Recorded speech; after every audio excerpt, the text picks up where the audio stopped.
ফুটেগুলো হওয়ার পরে দেখাচ্ছি বন্ধুরা কেমন হয়েছে বন্ধুরা। আর সাথে গুড় আছে, নারকেলও আছে। এই নিয়ে বন্ধুরা আজকে সকালের জলখাবারটা রেডি হয়ে গেছে আর কি। অনেকগুলো পিঠে দিয়েছি বন্ধুরা, আপনারা যদি খেতে চান চলে আসুন বন্ধুরা। চলে আসলাম দুপুরবেলা রান্না করতে। দুপুরবেলা রান্না করার আগে বন্ধুরা, রান্না করতে আসার আগে মামনি ওই যে ডালটা, তারপর ভাত সব কিছু রান্না করে ফেলছে আর কি। সব কিছু রেডি করে রেখেছে আর মাছের নুন হলুদটা দিয়ে রেখেছে। সব মিলিয়ে বন্ধুরা রান্নাটা শুরু করবো। বন্ধুরা দেখতে থাকুন বন্ধুরা কী কী রান্না হচ্ছে। পালং শাকটা রান্না করবো বন্ধুরা ওই যে আলু মাছ দিয়ে আর কি, একটু জোড়া জোড়া হবে। তো রান্নাটা শুরু করে দিই বন্ধুরা। প্রথমে মাছগুলো ভেজে নেব। মাছের ভিতরে বন্ধুরা এখানে কোরাল মাছও আছে, আবার রুই মাছও আছে। দুটো মাছও একসাথে করে ভেজে নিচ্ছি,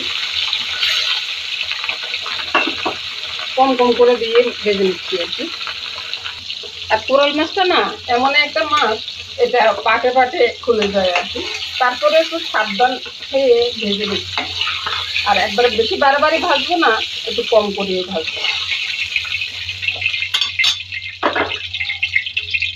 মাছগুলো ভেজে তুলে নিলাম বন্ধুরা। আর এবার আমি ওই যে মেথি ফোড়ন দিয়ে আলুগুলো ভেজে নিচ্ছি। এবার আলুগুলো ছেড়ে দিচ্ছি। আলুগুলো ভাজা হয়ে গেছে, পালং শাকগুলো ছেড়ে দিচ্ছি।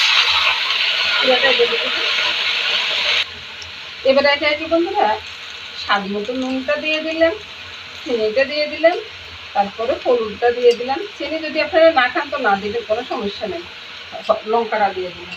তারপরে দিয়ে দিব এই যে ধনিয়া জিরা আর একটু গোলমরিচের পাউডার দিয়ে মিশিয়ে ঢাকা দিয়ে রেখে দিব।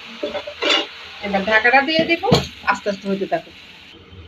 ওই যে মাঝে মধ্যে এটা সেটা পড়ে যায়, ওইগুলো একটু মুছে দিতে হয় বন্ধুরা, না হলে না কাজ করতে ভালো লাগে না। বারে একটু লাড়া দিচ্ছি আর কি। শাকটা দেখুন তলানিতে পড়ে গেছে।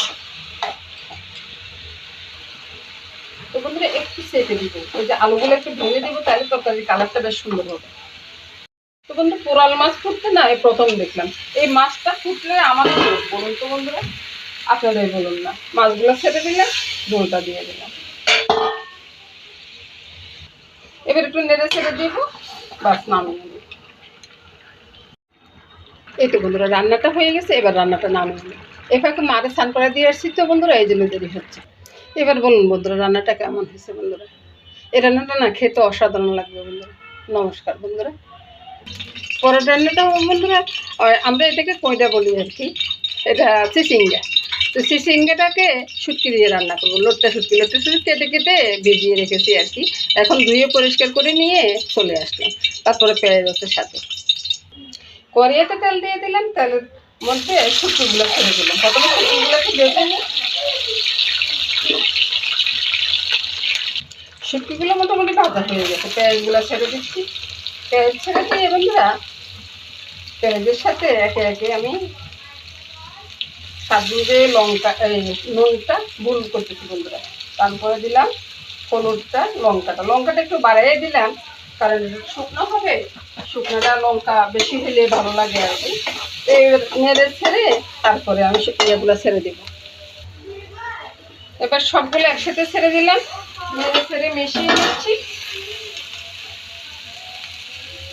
চিনি মনে হয় দিই বন্ধুরা, চিনি না দিলে তো দোষটা আমারই হবে বন্ধুরা।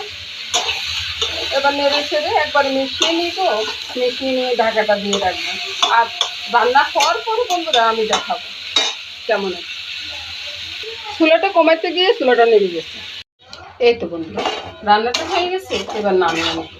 দেখুন তো বন্ধুরা কতগুলো জিনিস আছে আর হয়েছে কতটুকু। আর এইগুলো না একটু একটু হইলে খাওয়া হয়ে যায়, খাওয়া খুব সুন্দরভাবে হয়ে যায় বন্ধুরা। এবার নামিয়ে নিই, তারপর আপনাদেরকে দেখাই। এই তো বন্ধুরা রান্নাটা হয়ে গেছে বন্ধুরা, রান্না নামিয়ে নিলে।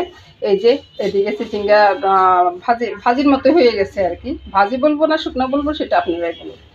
তারপরে ডালটা হয়ে গেছে বন্ধুরা এদিকে।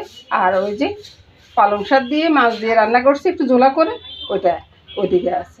তো নমস্কার বন্ধুরা, সবাই ভালো থাকুন, সুস্থ থাকুন, সুন্দর থাকুন বন্ধুরা, এই কামনা করে আজকের মতো এখানে বিদায় নিলাম।